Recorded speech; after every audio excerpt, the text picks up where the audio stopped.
Good afternoon.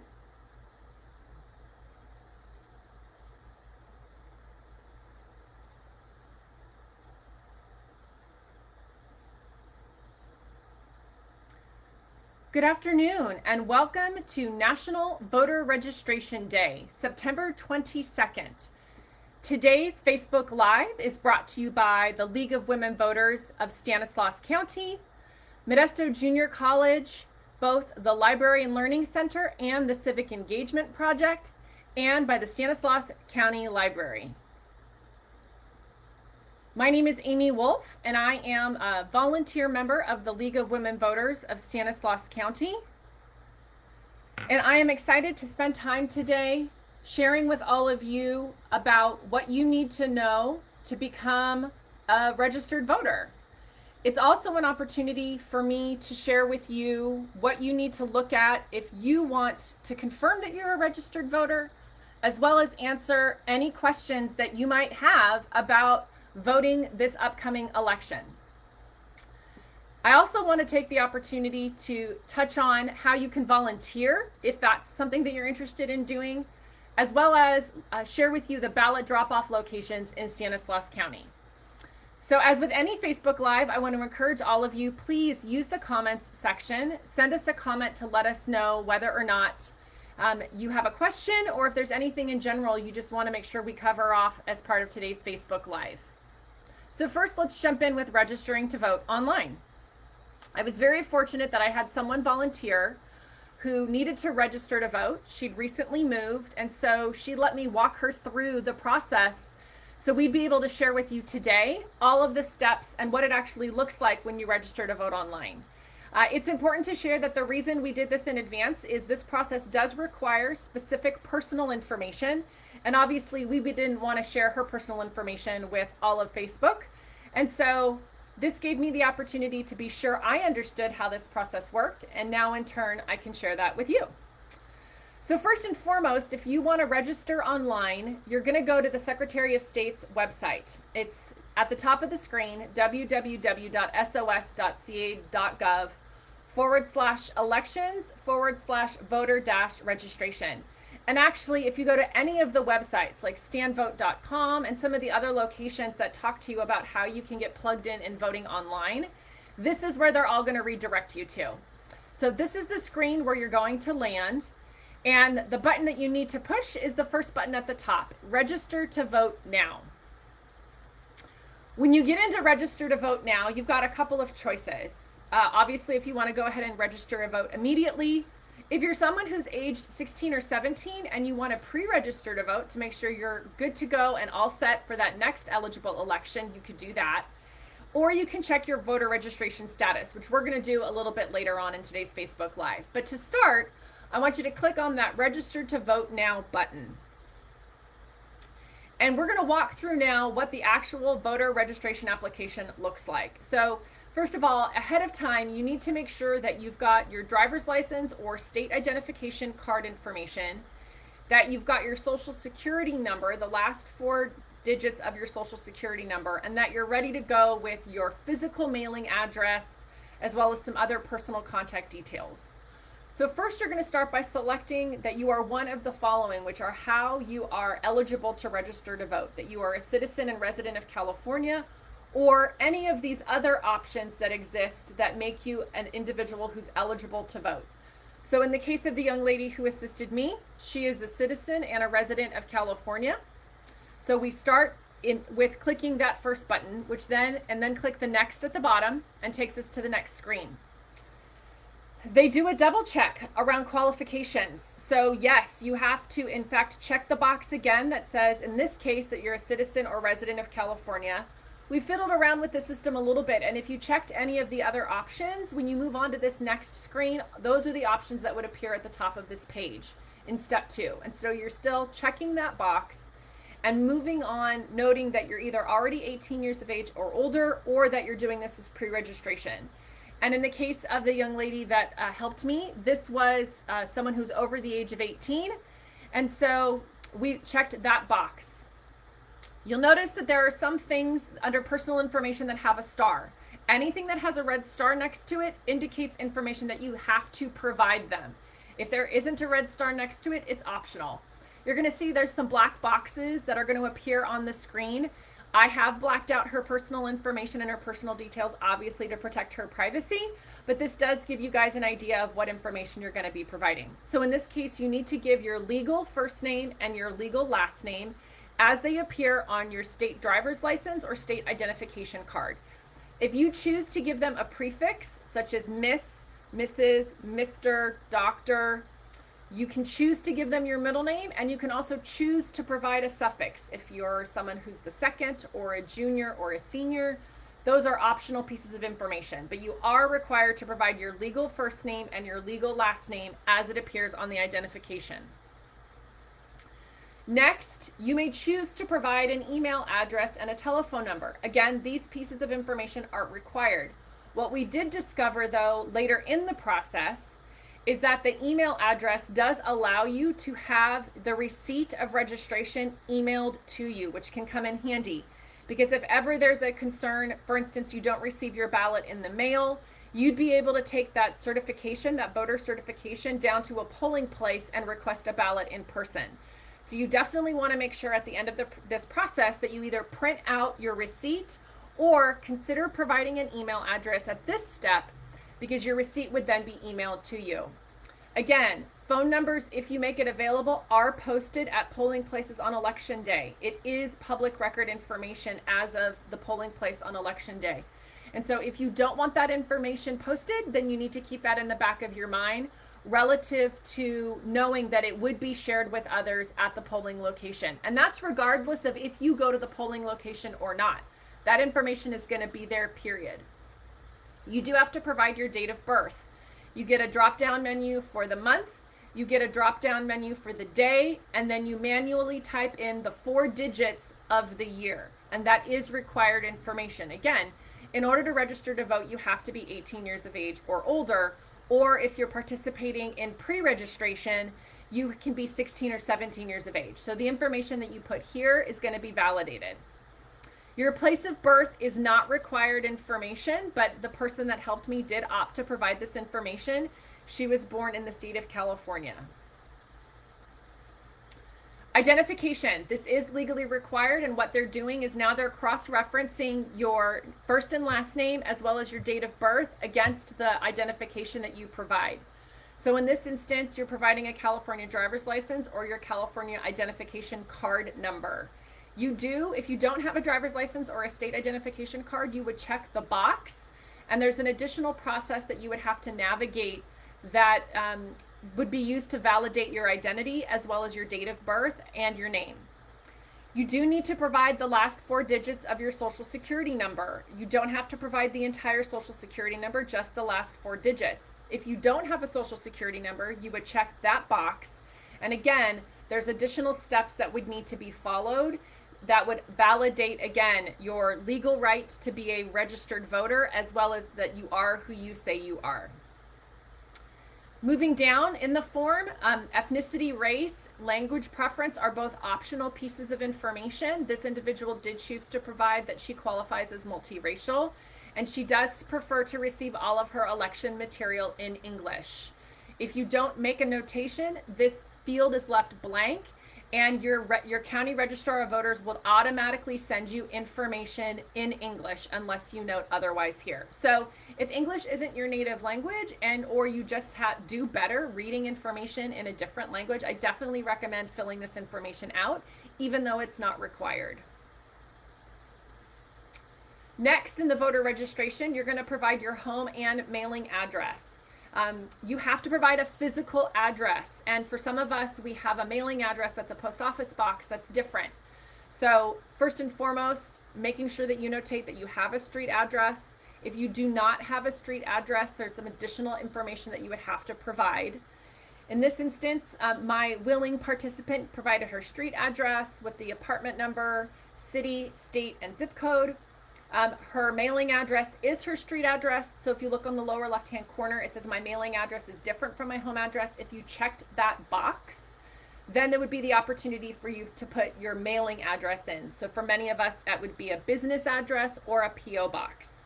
In this case, her mailing address and her street address were the same, so we leave that box unchecked.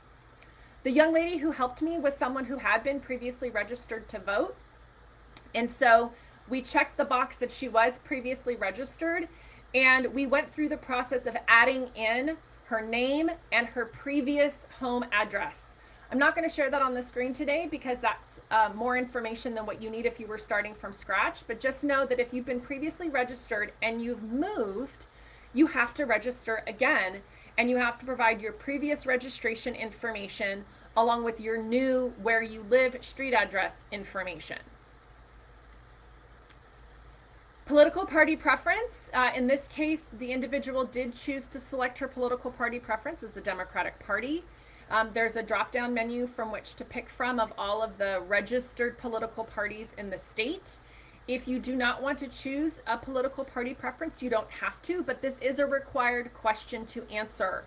And the reason is because by selecting political party preference or not, that determines your ability to participate in party's primary election. It also determines if you should ever want to be elected to a political party's central committee. You would obviously have to designate your political party preference.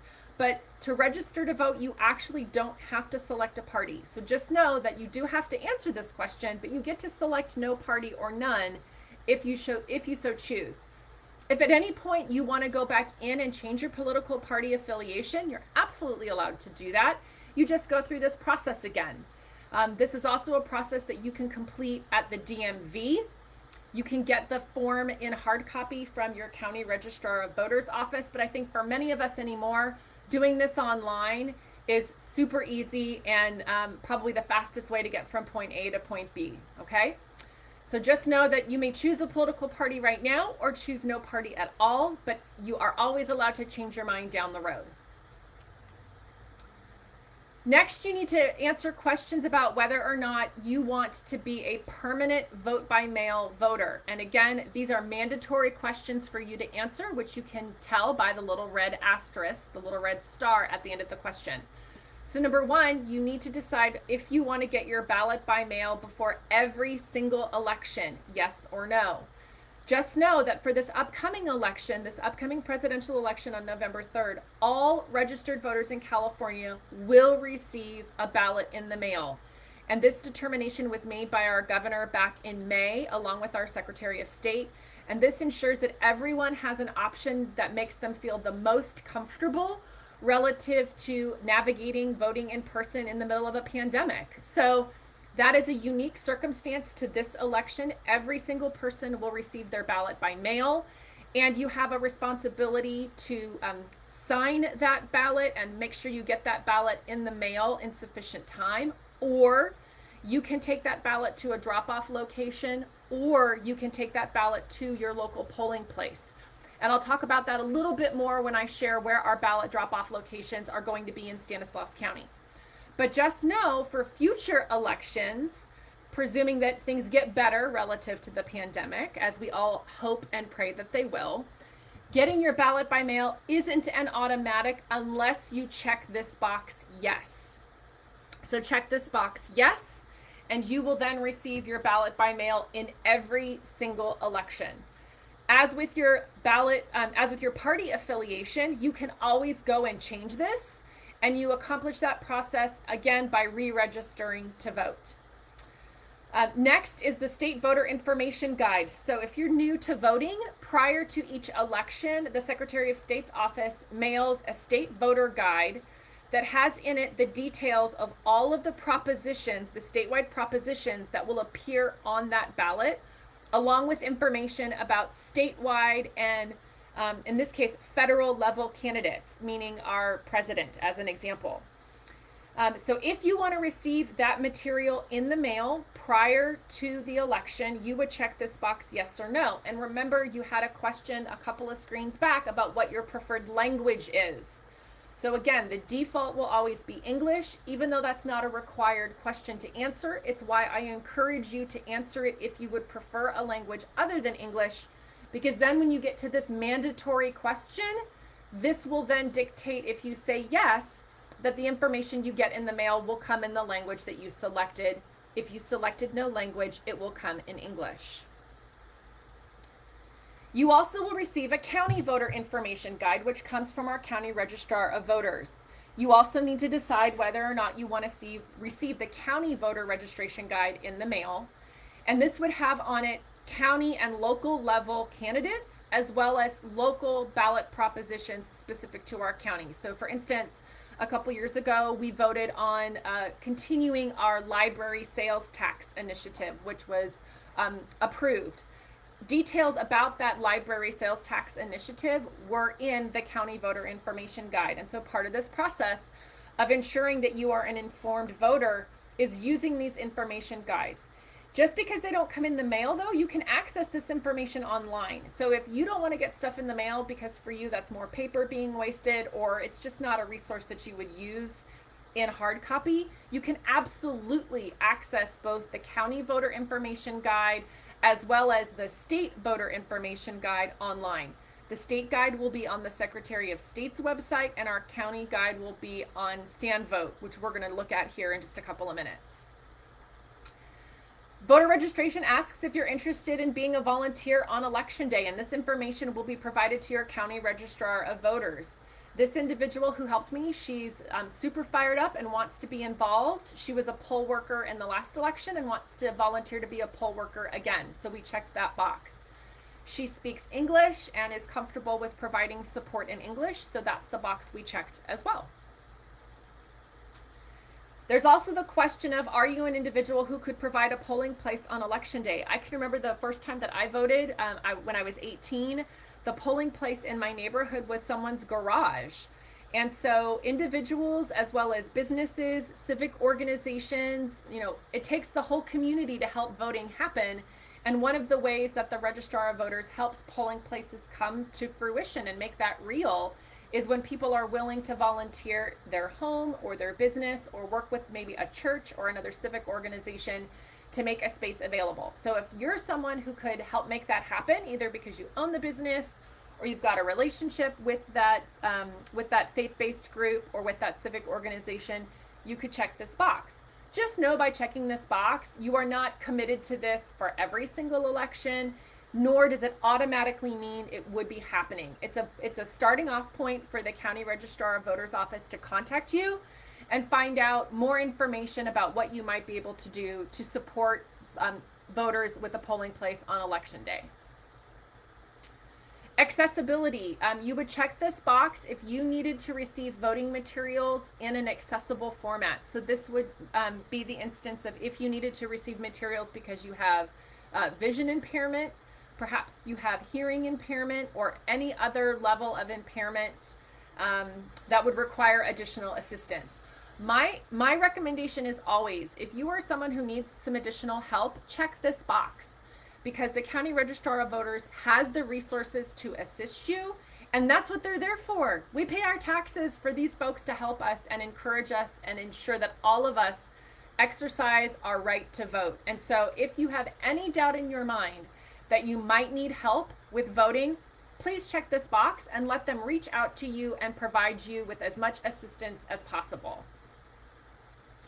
Did you have help filling out the form?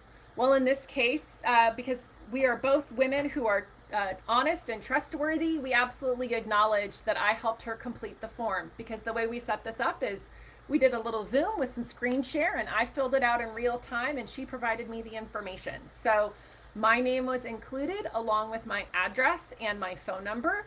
But if you have someone that helps you fill it out, that's absolutely okay. Again, if you're my parents who are 75 years old and getting on the internet makes their head hurt, but mom and dad want to make sure they're registered to vote, I would absolutely fill this information out. This doesn't get anybody in trouble. This is just to make sure that they're keeping tabs on if you got help, that you were assisted, and if there's anything not correct in the paperwork, that they can contact the person who helped you, because it could have just been a function of, like, I had a typo. I might have gotten 2 numbers backwards when I entered in her driver's license number. So this is just to make sure that if there's any information that's not correct, they know that somebody helped and they're reaching out and contacting that individual as well. So I don't want anybody to be afraid or to worry that this is necessarily a bad thing. And I absolutely want to encourage everyone, if you need help, ask for it. And then that person is just filling out this section of the form, and and we're good to go. But don't ever not consider registering to vote, or don't not engage someone who can help you if you're afraid that you're not able to complete the form correctly. Reach out to us here at the League of Women Voters. We would absolutely help you in getting registered to vote if that's something that you want to do. And I know our partners at the library and over at MJC, we're all here to help, to be a resource.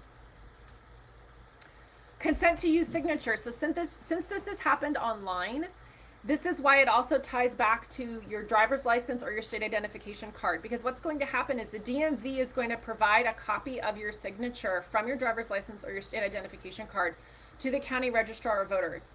If you fill out a mail-in ballot, you are required to sign the back of that ballot, and they will compare the signature on the envelope from the ballot with the signature they have on file tied to, in this case, your driver's license or your state identification card. If you go and vote in person, you're also going to sign in there, and that signature could be compared at a later date to the voter registration information they have on file if there's ever any concern that someone voted who wasn't you. So again, it's a mandatory question with a yes or no answer. And then an affirmation, right? So you are declaring under penalty of perjury, under the laws of the state of California, that essentially you are who you say you are, and that you have the legal right to vote in this state, in this country, and in this upcoming election. After you press next, it's going to give you a review of the application. So it's now going to repeat back to you all the information that you just plugged into the system to make sure it is as it should be. So she checked the box that she is a citizen and a resident of California, so that answer appears as a yes. This is a registration, not a pre-registration.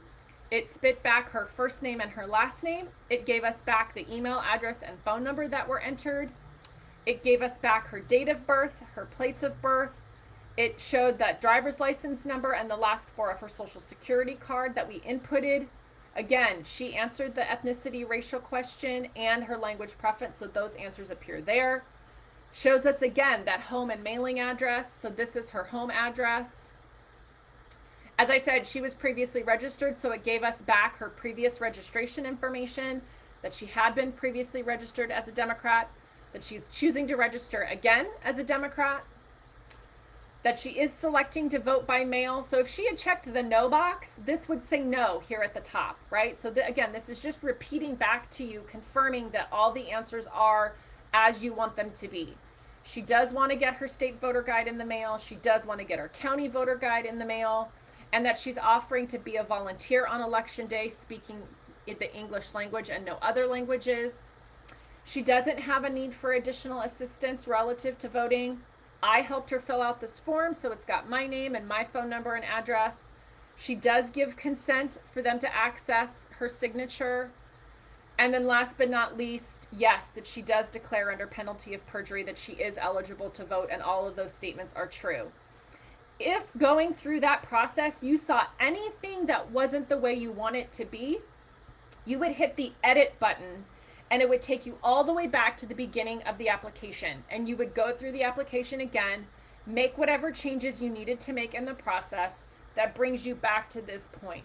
But if you're good to go, you hit the submit button and get this confirmation. So this lets you know that the application is complete. It does note that the voter registration deadline is the 15th calendar day before the election. In that case, our voter registration deadline is October 19th. You can either print the receipt. If you see here at the bottom of the screenshot, you can print the receipt, or if you remember, I said she provided an email. And so in this case, I have the option of sending an email that she would receive in the mail, which is what she had me do. So I actually pressed that send button. It doesn't automatically email you the receipt. You have to tell the system to do that for you. So we pressed the send button and away it went. All right, that's a lot that's involved, but not a lot that's involved when it comes to registering to vote online. I'm going to take a minute and just check the comments section to make sure I haven't missed any comments specific to registering to vote. It looks like we had a couple of questions relative to individuals who are homeless registering, and my partner in crime, Stella, has provided feedback on that. All right, so let's jump into, do you want to make sure you're still registered to vote? right? You think you registered, but you're not 100% sure, and let's just do a double check because you have until October 19th to make sure that you are registered and good to go. So you're going back to the same website. And again, whether you go to the Secretary of State's page or you go through Stanislaus County's page, everything's going to route you here to www.sos.ca.gov/elections/voter-registration. And you're going to press the same button that you pressed before, register to vote now. Only this time, instead of hitting register to vote now, which was what we did the first go round, now we're coming down and we're doing check your registration status. You're going to click that bottom button. And this is the screen that you're going to see. You're going to provide some similar information to the process that you had to make sure you had when you registered the first time. So in this case, I checked myself and I inputted my driver's license number, the last 4 digits of my social security number, and my date of birth. And just like with registering to vote, it's the month, the year, and then I input the actual, you drop down on the month, drop down on the year, and then you drop down on the month, drop down on the day, and input the year. And then click next. And voila, I have my voter registration status. This process is super easy, super fast. So yes, I am registered. My status is active. My preferred language is English. They had the correct address on file for where I'm registered to vote. They had my correct political party affiliation. I am registered to be a permanent vote by mail voter. I could go in and sign up for ballot tracking. Ballot tracking is available in particular with this election to make sure that that ballot that's coming to you in the mail, since we're all receiving it, you could track to know when it is scheduled to arrive. I'm registered in San Joaquin County. We actually live in San Joaquin County, so don't be confused. This is the League of Women Voters of Stanislaus County, but I happen to live in San Joaquin. And notice off to the right, there's the website for my county relative to learning more about registering and staying current on all election-related issues. And they provided me the phone number as well.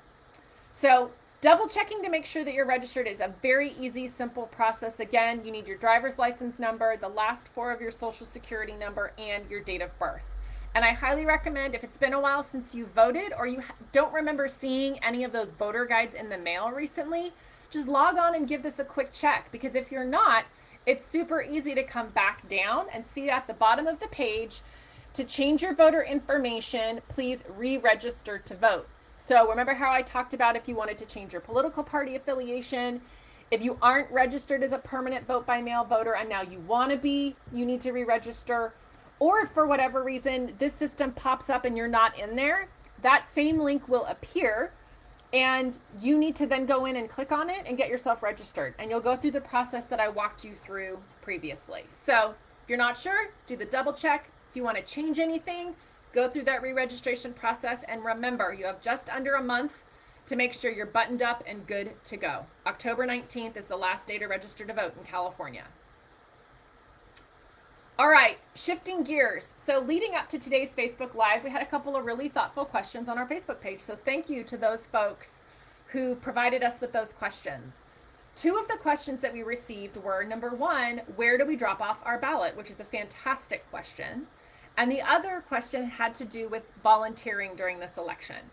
So the good news is the answers are both on the same website, www.stanvote.com, and you can see that address at the top of the screen. We're going to start with the location of satellite offices and drop-off boxes. So when you come to stanvote.com, this is the landing page. This is the page that you'll see. And if you look at the middle, towards the middle bottom of the page, there's this great picture of the American flag that says vote here, vote aquí. And this is the link that you're going to click that will take you to the list of satellite offices as well as in-person drop boxes and exterior drop boxes. And I'm super fired up because Donna Linder, our registrar of voters, was an absolute rock star and sent over all of the details to the League of Women Voters ahead of time. This list is being updated regularly. So what I want to encourage everyone is closer to election day, I want you to come back to stanvote.com and I want you to do a double check. If you are at all concerned about your ballot not being received on time, if you're at all concerned about your ballot not getting there in the mail, please Familiarize yourself with drop-off locations and plan on taking it in person, okay? I don't want anybody to be concerned that their ballot won't be counted, that their vote won't count. And if you have any concerns about the Postal Service, please plan on dropping it off. But that means I want you to keep an eye on this list, because Donna has the opportunity to add additional locations and has said this list has the potential to change. With that in mind, I want to start with our satellite offices. And I've circled for you the date that the satellite office is open, because there are different dates depending upon the type of location we're dealing with. So first and foremost, we've got a number of satellite offices located throughout Stanislaus County: Modesto, Turlock, Ceres, Denair, Keys, Newman, Patterson, Riverbank, Oakdale, Waterford, Houston, right? We've got locations throughout all of the cities and multiple locations in some cities. These satellite offices will not open until Saturday, October 31st. That's the Saturday before the election. So just know that if you're in Waterford and you plan on popping into the Waterford Community Center to drop off your ballot, they will not be able to take it from you until the Saturday before the election, Saturday, October 31st. And just know the League of Women Voters, the library team with the Civic Engagement Project team, and the Stanislaus County Library folks, we are going to continue to make sure this information is updated. We'll post it to our socials. We'll make sure this information is also on our websites as well. So if for whatever reason you can't navigate back to the Stanislaus County Registrar of Voters offices, not to worry, right? If stanvote.com doesn't stick in your head, but you remember our Facebook pages, our Insta pages, come on back and check our social media links as well, and we will make sure that we have the most current version of the list out there and available for everyone.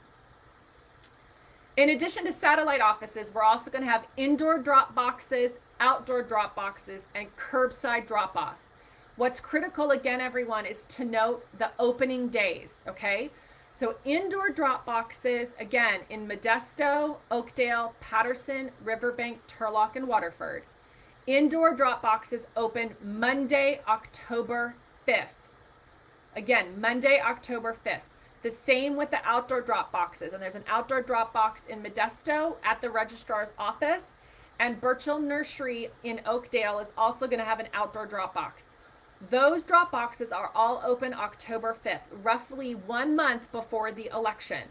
So if, again, you're at all concerned about your ballot not being received, and because we're all receiving our ballots in the mail, go pop something into one of the outdoor, go pop it to the outdoor drop box in Modesto or Oakdale, or in one of the other cities, put it in one of the indoor drop boxes. And you can start doing that October 5th all the way up till midnight on November 3rd, right? Everything is open all the way until technically 11:59 p.m. on November 3rd.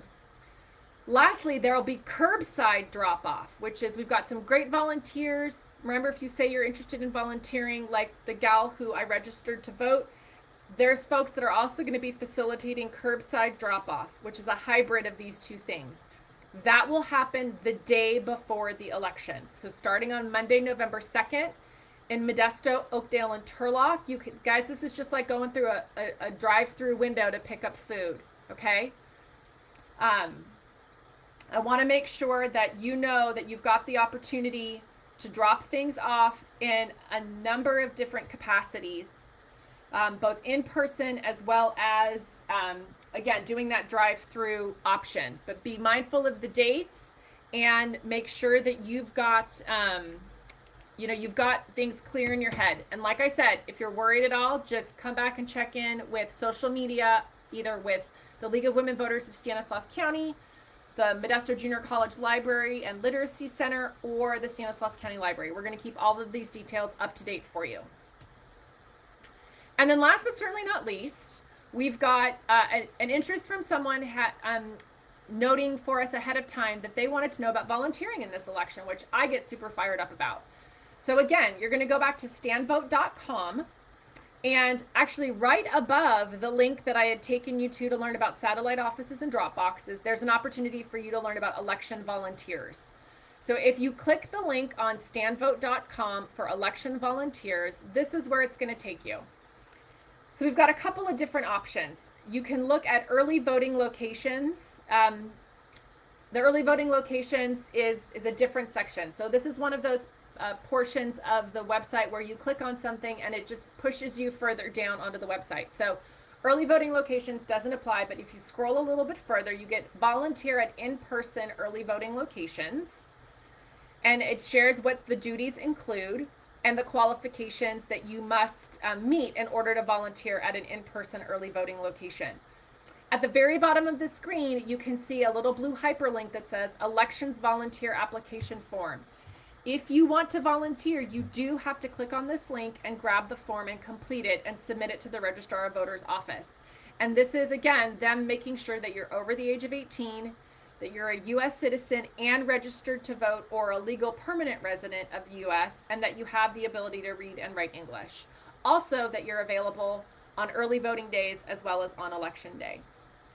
This screen pans down a little bit further because the other area where they need assistance is they absolutely need help with bilingual election volunteers. And in particular, in our community, we need volunteers that speak and read Spanish, Assyrian, Khmer, and Punjabi. So I would plead that if you are an eager individual who wants to make sure that we've got voter participation during this election, so much is at stake for us both locally as well as on the state and national levels, and we want to, here at the League of Women Voters of Stanislaus County with our partners at the MJC Library and Stanislaus County Library, we encourage everyone to exercise their civic duty and to please vote.